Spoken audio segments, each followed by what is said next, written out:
Good evening, everybody.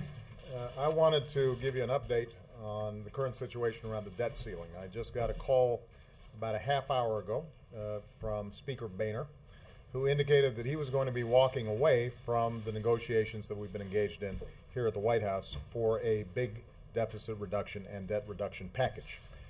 And I thought it would be useful for me to just give you some insight into where we were and why I think that we should have moved forward with a big deal. Essentially, what we had offered Speaker Boehner was over $1 trillion in cuts to discretionary spending, both domestic and defense. We then offered an additional $650 billion in cuts to entitlement programs, Medicare, Medicaid, Social Security. We believed that it was possible to shape those in a way that preserved the integrity of the system, made them available for the next generation, and did not affect current beneficiaries in an adverse way. In addition, what we sought was revenues that were actually less than what the Gang of Six signed off on. So you had a bipartisan group of senators, including Republicans who are in leadership in the Senate, calling for what effectively was about $2 trillion above the Republican baseline that they've been working off of. What we said was give us $1.2 trillion in additional revenues, which could be accomplished without hiking tax rates, but could simply be accomplished by eliminating loopholes, eliminating some deductions, and engaging in a tax reform process that could have lowered rates generally while broadening the base. So let me reiterate what we were offering. We were offering a deal that called for as much discretionary savings as the Gang of Six. We were calling for taxes that were less than what the Gang of Six had proposed. And we were calling for modifications to entitlement programs would have saved just as much over the 10-year window. In other words, this was an extraordinarily fair deal. If it was unbalanced, it was unbalanced in the direction of not enough revenue. But in the interest of being serious about deficit reduction, I was willing to take a lot of heat from my party, and I spoke to Democratic leaders yesterday, and although they didn't sign off on a plan, they were willing to engage in serious negotiations, despite a lot of heat from a lot of interest groups around the country, in order to make sure that we actually dealt with this problem. It is hard to understand why Speaker Boehner would walk away from this kind of deal, and frankly, if you look at the commentary out there, there are a lot of Republicans that are puzzled as to why it couldn't get done. In fact, there are a lot of Republican voters out there who are puzzled as to why it couldn't get done. Because the fact of the matter is, the vast majority of the American people believe we should have a balanced approach.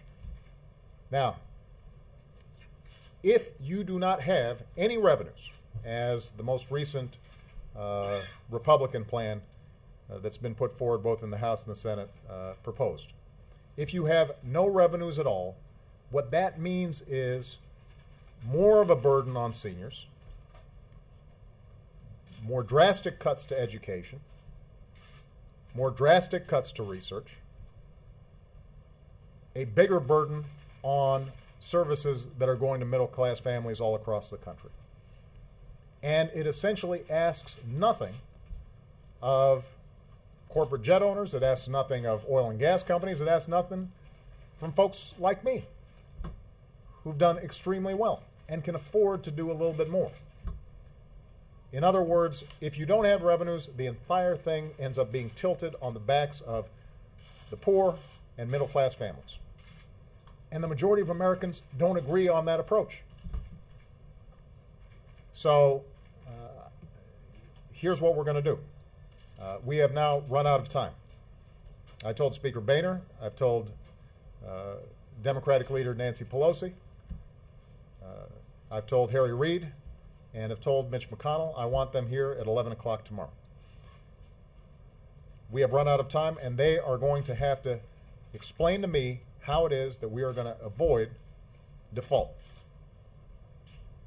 And they can come up with any plans that they want and bring them up here, and we will work on them. The only bottom line that I have is that we have to extend this debt ceiling through the next election into 2013. And the reason for it is we've now seen how difficult it is to get any kind of deal done. The economy has already weakened, and the notion that 5 or 6 or 8 months from now we'll be in a better position to try to solve this problem makes no sense. In addition, if we can't come up with a serious plan for actual deficit and debt reduction, and all we're doing is extending the debt ceiling for another 6, 7, 8 months, then the probabilities of downgrading U.S. credit are increased, and that will be an additional cloud over the economy and make it more difficult for us and more difficult for businesses to create jobs that the American people so desperately need. So they will come down here at 11 o'clock tomorrow. I expect them to have an answer in terms of how they intend to get this thing done over the course of the next week. The American people expect action. I continue to believe that a package that is balanced and actually has serious debt and deficit reduction is the right way to go. And the American people, I think, are fed up with political posturing and an inability for politicians to take responsible action as opposed to dodge their responsibilities.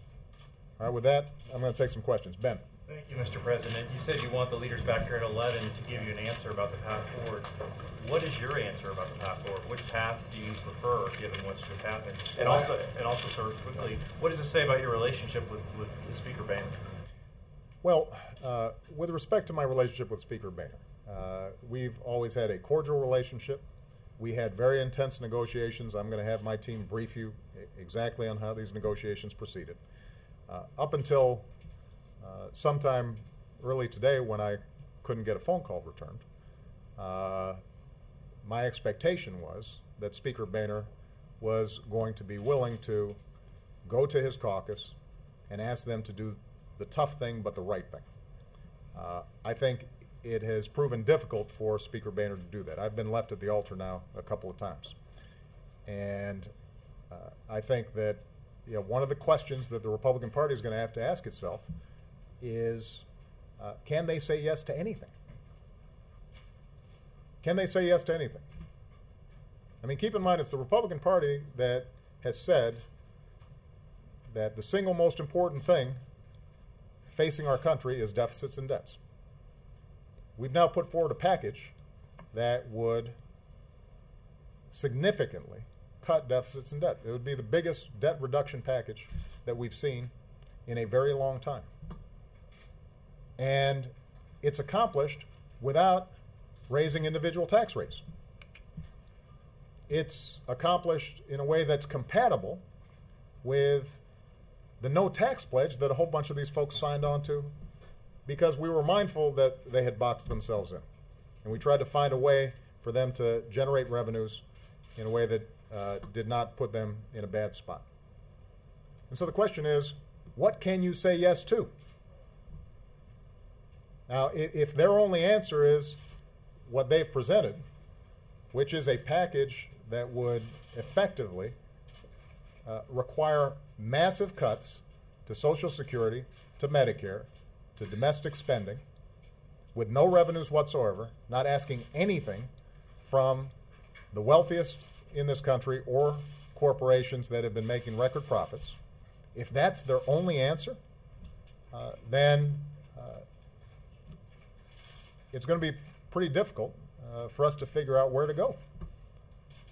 Because the fact of the matter is, that's what the American people are looking for, is some compromise, some willingness to put partisanship aside, some willingness to ignore talk radio or ignore activists in our respective bases and do the right thing. And to their credit, Nancy Pelosi, Harry Reid, the Democratic leadership, they sure did not like the plan that we were proposing to Boehner. But they were at least willing to engage in a conversation because they understood how important it is for us to actually solve this problem. And so far, I have not seen the capacity of the House Republicans in particular to make those tough decisions. And so then the question becomes, where's the leadership? Or, alternatively, how serious are you actually about debt and deficit reduction? Or do you simply want it as a campaign ploy going into the next election? Now, in terms of where we go next, here's the one thing that we've got to do. At minimum, we've got to increase the debt ceiling. At minimum. I think we need to do more than that. But as I've said before, Republican leader McConnell in the Senate put forward a plan that said he's going to go ahead and give me the responsibility to raise the debt ceiling. That way, folks in Congress can vote against it, but at least it gets done. I'm willing to take the responsibility. That's my job. So if they want to give me the responsibility to do it, I'm happy to do it. But what we're not going to do is to continue to play games and string this along for another 8, 9 months and then have to go through this whole exercise all over again. That we're not going to do. Jessica Young. Standing here tonight, Mr. President, can you assure the American people that they will get their Social Security checks on August 3rd? And if not, who's to blame? Well, when it comes to all the checks, not just Social Security, veterans, people with disabilities, about 70 million checks are sent out each month. If we default, then we're going to have to make adjustments. And I'm already consulting with Secretary Geithner in terms of what the consequences would be. We should not even be in that kind of scenario. And if Congress, and in particular, the House Republicans, are not willing to make sure that we avoid default, then I think it's fair to say that they would have to take responsibility for whatever problems arise in those payments. Because let me repeat, I'm not interested in finger pointing and I'm not interested in blame, but I just want the facts to speak for themselves. We have put forward a plan that is more generous to Republican concerns than a bipartisan plan that was supported by a number of Republican senators, including at least one that is in Republican leadership in the Senate. Now, I'll leave it up to the American people to make a determination as to how fair that is. And if the leadership cannot come to an agreement in terms of how we move forward, then I think they will hold all of us accountable. But that shouldn't even be an option. That should not be an option. I'm getting letters from people who write me and say, at the end of every month, I have to skip meals. Senior citizens on Social Security who are just hanging on by a thread. Folks on, who have severe disabilities, who are desperate every single month to try to figure out how they're going to make ends meet. But it's not just those folks. You've got business contractors who are providing services to the federal government, who have to wonder, are they going to be able to get paid? And what does that do in terms of their payrolls? You've got just a huge number of people who, in one way or another, interact with the federal government. And even if you don't, even if you're not a recipient of Social Security, even if you don't get veterans benefits or disabilities, imagine what that does to the economy when suddenly 70 million checks are put at risk. I mean, if you're a business out there, that is not going to be good for economic growth. And that's the number one concern of the American people. So we've got to get it done. It is not an option not to do it. Your degree of confidence? I am confident simply because I cannot believe that Congress would end up being that irresponsible that they would not send a package that avoids a self-inflicted wound to the economy at a time when things are so difficult. Scott Horsley. Mr. President, can you explain why you were offering a deal that was more generous than the Gang of Six, which you seem to be embracing on Tuesday with your review? Because what had become apparent was that Speaker Boehner had some difficulty in his caucus. There are a group of his caucus that actually think default would be okay and have said that they would not vote for increasing the debt ceiling under any circumstances. And so I understand how they get themselves stirred up and the sharp ideological lines that they've drawn. And ultimately, my responsibility is to make sure that we avoid extraordinary difficulties to American people and American businesses. And so, unfortunately, when you're in these negotiations, you don't get 100% of what you want. You may not even get 60 or 70% of what you want.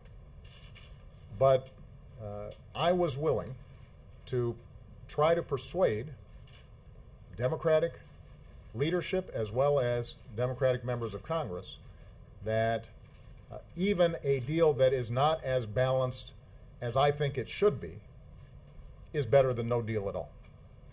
And I was willing to persuade Democrats that getting a handle on debt and deficit reduction is important to Democrats just as much as it's important to Republicans. And frankly, a lot of Democrats are persuaded by that. As I said at the last press conference, if you're a progressive, you should want to get our fiscal house in order, because once we do, it allows us to then have a serious conversation about the investments that we need to make, like infrastructure, like rebuilding our roads and our bridges and airports, like investing more in college education, like making sure that we're focused on the kinds of research and technology that's going to help us win the future. It's a lot easier to do that when we've got our fiscal house in order.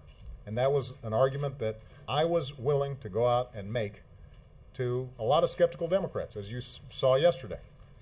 But ultimately, that's what we should expect from our leaders. If this was easy, it would have already been done. And I think what a lot of the American people are so disappointed by is this sense that all the talk about responsibility, all the talk about the next generation, all the talk about making sacrifices, that when it comes to actually doing something difficult, folks walk away. And last point I'll make here, I mean, I've gone out of my way to say that both parties have to make compromises. I think this whole episode has indicated the degree to which at least a Democratic president has been willing to make some tough compromises. So when you guys go out there and write your stories, this is not a situation where somehow this was the usual food fight between Democrats and Republicans. A lot of Democrats stepped up in ways that were not advantageous politically. So we've shown ourselves willing to do the tough stuff on an issue that Republicans ran on. Nora. Mr. President, there seems to be an extraordinary breakdown of trust involved here. And I wonder if you could address what we're hearing from Republicans, which is that there was a framework and a deal that was agreed with your Chief of Staff, with the Treasury Secretary, about a certain number of revenues, that the Republicans had agreed to that. And then after you brought that to your party and the discussion with that, the goal line was moved. Is this an example of where the goal line has moved and that that's What has led to this breakdown in trust? Nora, what I'll do is we'll do a TikTok. We'll go through all the paper. We'll walk you through this process. You know, what this came down to was that there doesn't seem to be a capacity for them to say yes. Now, what is absolutely true is we wanted more revenue than they had initially offered. But as you'll see, the spending cuts that we were prepared to engage in were at least as significant as the spending cuts that you've seen in a whole range of bipartisan proposals, and we had basically agreed within $10 billion, $20 billion. We were within that range. So that wasn't the reason this thing broke down. And we were consistent in saying that it was going to be important for us to have at least enough revenue that we could protect current beneficiaries of Social Security, for example, or current beneficiaries of Medicare, that we weren't slashing Medicaid so sharply that states suddenly were going to have to throw people off the health care rolls. And we were consistent in that. So I want to be clear. I'm not suggesting that we had an agreement that was signed, sealed, and delivered. The parties were still apart as recently as yesterday. But when you look at the overall package, there's no changing of the goalposts here. There has been a consistency on our part in saying we're willing to make the tough cuts and we're willing to take on the heat for those difficult cuts, but that there's got to be some balance in the process. What I've said publicly is the same thing that I've said privately, and I've done that consistently throughout this process. Now, with respect to this breakdown in trust, I think that we have operated above board consistently. There haven't been any surprises. I think the challenge really has to do with the seeming inability, particularly in the House of Representatives, to arrive at any kind of position that compromises any of their ideological preferences. None. And you've heard it. I mean, I'm not making this up. I think a number of members of that caucus have been very clear about that. And But they were willing to give on some revenues, apparently. absolutely. But what you saw, and again, you'll see this from the description of the deal. Essentially, what they had agreed to give on is to get back to a baseline. This starts getting technical, but there were about $800 billion in revenue that were going to be available. And what we said was, when you've got a ratio of $4 in cuts for every $1 of revenue, that's pretty hard to stomach. And we think it's important to make sure that whatever additional revenue is in there covers the amount of money that's being taken out of entitlement programs. That's only fair. If I'm saying to future recipients of Social Security or Medicare that you're going to have to make some adjustments, it's important that we're also willing to make some adjustments when it comes to corporate jet owners or oil and gas producers or people who are making millions or billions of dollars. Wendell. Where's Wendell? Wendell's not here. Leslie. Is Leslie here? Yes. There you go. Thank you. You've said that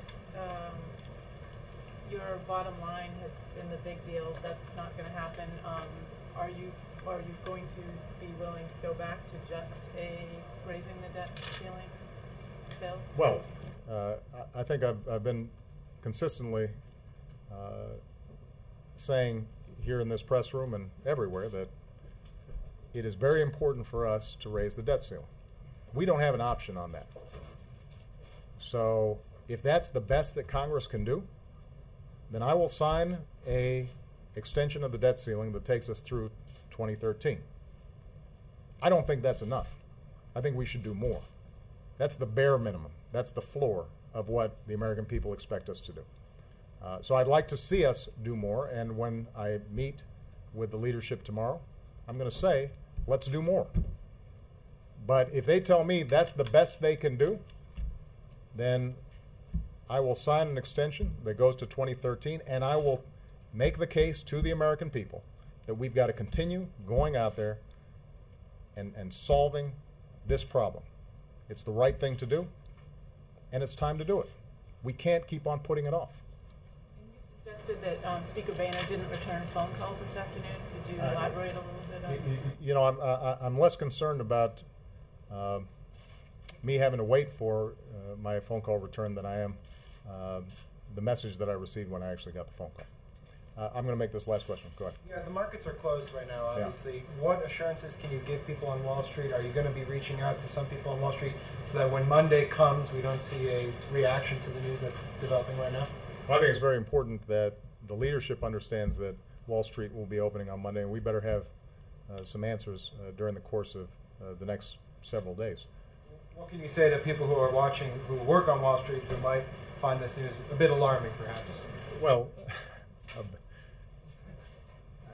I think what you should say, here's what I'd say. I remain confident that we will get an extension of the debt limit and we will not default. I am confident of that. I am less confident at this point that people are willing to step up to the plate and actually deal with the underlying problem of debt and deficits. That requires tough choices. That's what we were sent here to do. I mean, the debt ceiling, that's a formality. Historically, this has not even been an issue.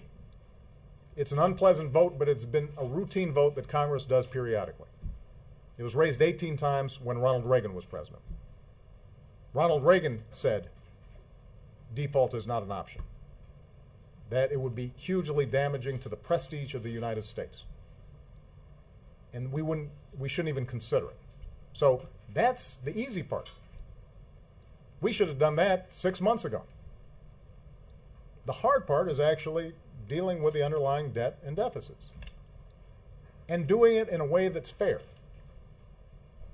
That's all the American people are looking for, some fairness.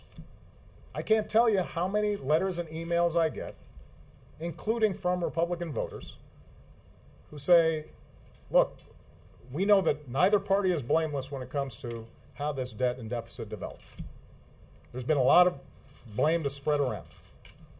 But we sure hope you don't just balance the budget on the backs of seniors. We sure hope that we're not slashing our commitment to make sure kids can go to college. We sure hope that we're not suddenly throwing a bunch of poor kids off the Medicaid rolls so they can't get basic preventative services that keep them out of the emergency room. That's all they're looking for, is some fairness. Now, what you're going to hear, I suspect, is, well, you know, if the Senate is prepared to pass the cap, cut, and balance bill, the Republican plan, then somehow we can solve this problem. That's serious debt reduction. It turns out, actually, that the plan that Speaker Boehner and I were talking about was comparable in terms of deficit reduction. The difference was that we didn't put all the burden on the people who are least able to protect themselves, who don't have lobbyists in this town, who don't have lawyers working on the tax code for them. Working stiffs out there, ordinary folks who are struggling every day. And they know they're getting a raw deal. And they're mad at everybody about it. They're mad at Democrats and they're mad at Republicans because they know somehow, no matter how hard they work, they don't seem to be able to keep up. And what they're looking for is somebody who's willing to look out for them. That's all they're looking for. And, you know, for us not to be keeping those folks in mind every single day when we're up here, for us to be more worried about what some funder says or some talk radio show host says or what some columnist says or what pledge we signed back when we were trying to run, or worrying about having a primary fight, for us to be thinking in those terms instead of thinking about those folks is inexcusable. I mean, the American people are just desperate for folks who are willing to put aside politics just for a minute and try to get some stuff done. So when Nora asked, or somebody else asked, you know, why was I willing to go along with a deal that wasn't optimal from my perspective? It was because even if I didn't think the deal was perfect, at least it would show that this place is serious, that we're willing to take on our responsibilities even when it's tough, that we're willing to step up even when the folks who helped get us elected may disagree. And you know, at some point, I think if you want to be a leader, then you got to lead. Thank you very much.